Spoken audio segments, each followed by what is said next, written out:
Hello বন্ধুরা, welcome back. অনেকদিন পর আবার আসলাম। আজকে আসছিল, তোমরা অনেকেই জানো যে আমি থাকি হচ্ছিল জাহাঙ্গীরনগর বিশ্ববিদ্যালয় এখানে। তো আজকে হলো আমি তোমাদের দেখাবো জাহাঙ্গীরনগরের বিখ্যাত যে ভর্তাবাদ। আর আমার পিছনে হচ্ছিল মাওলানা ভাসানী হল, ঠিক আছে, ছেলেদের হল, এটা ছাত্রাবাস। তো আমি আজকে একটা বিশেষ বিষয়ে আর কি দেখাবো, যেটা তোমরা অনেকে হয়তো বা জানো যে জাহাঙ্গীরনগর বিশ্ববিদ্যালয়ে মানে খুবই ফেমাস এবং সবারই খুব পছন্দের যে ভর্তা ভাত, ঠিক আছে। ভর্তা ভাত বলতে আর কি খাবার খাবার আর কি। তো সবাই ভর্তা ভাত খাইতে অনেক দূর দূরান্ত থেকে আসে জাহাঙ্গীরনগরে, এবং যারা জাহাঙ্গীরনগর ঘুরতে আসে তারাও খায়, ক্যাম্পাস স্টুডেন্টরা তো হিউজ পরিমাণে খায়। তো আজকে আমি সেখানে দেখাবো, এক একটা দোকানে হিউজ হিউজ ভর্তা থাকে, প্রচুর খাবারের আইটেম। তো আজকে দেখাবো সবাই। আর আজকে বিশেষত বাইরে থেকে এক ছোটো ভাই আসছে, তো ওরেও খাওয়াই, নিজেও খাই। আমি প্রায় সময় মাঝে মাঝে খাই, যেহেতু আমার বাড়ি এখানে বাসাতেই খাওয়া হয়। তো আজকে একটু ওখানেও খাবো, সাথে সাথে একটু দেখাবো। Let's go. ওই ছোটো ভাইটা চলে আসছে, তো আমরা অনেকে ওরা চিনো। ওরা ও ও হচ্ছিল আমার সাথে এর আগে সাজেক গিয়েছিল। তো সাজেক ব্লগে যারা দেখেছো তারা অনেকেই চিনো। এই যে বান্দরদা ওরাকে এগুলো বান্দর, আর ওর ফ্রেন্ড হচ্ছিল এটা সানি। বটতলাকে দুই ভাবে বলে, কেউ নামা বট বলে, কেউ উঁচু বট বলে। উঁচুর দিকটাকে উঁচা বট আর এই নিচের দিকটাকে নামা বট। কেউ আদর করে এটাকে বট না বলে, বলে বটে, খাবার বটে। সাধারণত বঙ্গবন্ধু হলের দিকে যে দোকানগুলো আছে এগুলোকে নিচু বট বা নামা বট বলে। আজকে আমরা এখানকারই কোনো একটা রেস্টুরেন্টে বসে খাবো।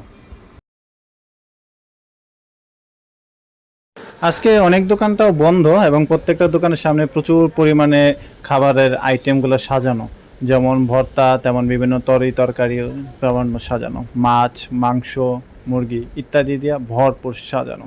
এখানে এখন আমরা ঢুকবো একটা হোটেলে। প্রচুর ভর্তা, এত ভর্তা দেখে অলরেডি জিভে জল চলে আসছে। আমরা একটু লেট করে আসছি, এর জন্য অনেক ভর্তা মনে হইতেছে একটু শেষ হয়ে গেছে দেখা যাচ্ছে। প্রত্যেকটা ভর্তার উপরে আবার লিখে দেওয়া আছে কোনটা কি ভর্তা, আর তরকারি তো অবশ্যই আছে। যাই হোক, এত ভর্তা দেখে আর দেরি করতে চাচ্ছি না, এখনই বসে পড়বো খাওয়ার জন্য। ও মাই গড, জিভে জল চলে আসছে। এই অনেক এদিকে কাছে আজকে একটু সবসময় পোলাপান আমাদের জিজ্ঞাসা করে যে ভর্তা ভাত সম্পর্কে বিস্তারিত। আজকে তবে এনে খামো, যে একটু ভর্তা ভাত সম্পর্কে একটু বিস্তারিত আমার হালকা করে প্রেজেন্ট কর। কিরকম ভর্তা থাকে, কতগুলো থাকে? ভর্তা থাকে আপনার 20 থেকে 30টা নর্মালি, যখন শুক্রবার ছাড়া। আর শুক্রবার দিন থাকে আপনার 40টা 50টা। এখন আছে 25টার মতন ভর্তা আছে। প্রত্যেকটা ভর্তার দাম আছে 10 টাকা পিস। তারপর এমন বলার দরকার নাই, আছে এই পর্যন্ত এনার। আমার হলো খিচুড়ি পছন্দ। খিচুড়ি আছে তো? খিচুড়ি আছে, ভাত আছে। আচ্ছা, ওকে। আমি এখন একটু বিট ভাতটা মোটামুটি ভালোই। যাই হোক,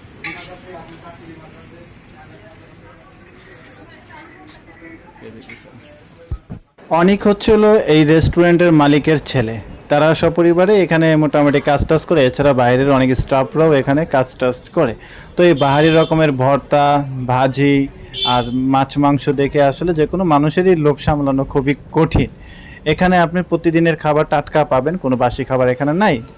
এছাড়া এখানে যে বাহারি রকমের মাছ ভাজা, এই যে এখানে মাছ ভেজে ভেজে দিচ্ছে, আপনার পছন্দের মাছটিকে তারা টাটকা ভেজে দিবে। এছাড়া এখানে চিকেন বড়া আছে। তো আমরা এখন খিচুড়ি খাবো। Let's go. ফেভারিট খিচুড়ি, তো খিচুড়ি চলে আসছে। আর এখানে আসলো প্রায় কয়টা ভর্তা? 1 2 3 4 5 6 7 8 9 10 11টা। এখানে অলরেডি 11টা আইটেমের আছে। এখানে হচ্ছিল চিকেন বড়া আর খিচুড়ি।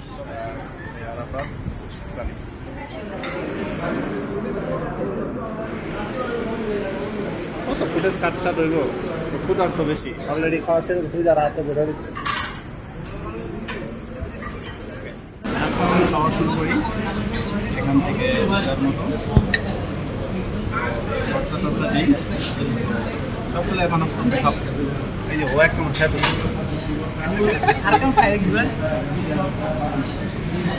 একদম বিয়ে বাড়ির মতো। বিয়ে বাড়িতে যেরকম আছে না, যে ক্যামেরা দেখলে ওরা মানুষ হাড্ডিতে কামড় দেয়, ওইও ক্যামেরা দেখেই পরায় কামড় দেয়।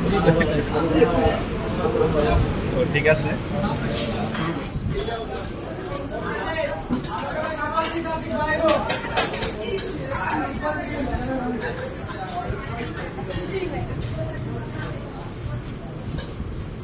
টাকা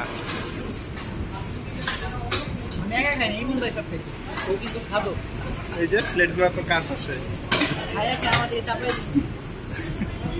ঠিক আছে বন্ধুরা, আজকের ব্লগটা এখানে শেষ করলাম। তো খাবার দাবার আসলে খুবই জোস, যারা এখানে খেতে চাও খুব কম খরচে এখানে খেতে পারবে। মানে 200 টাকা বা 300 টাকার মধ্যে 3-4 জনে ভরপুর খাওয়া যায় এখানে খুবই কম খরচে। তো যারা আসতে চাও তো চলে আসো। ওকে, টাটা, বাই বাই।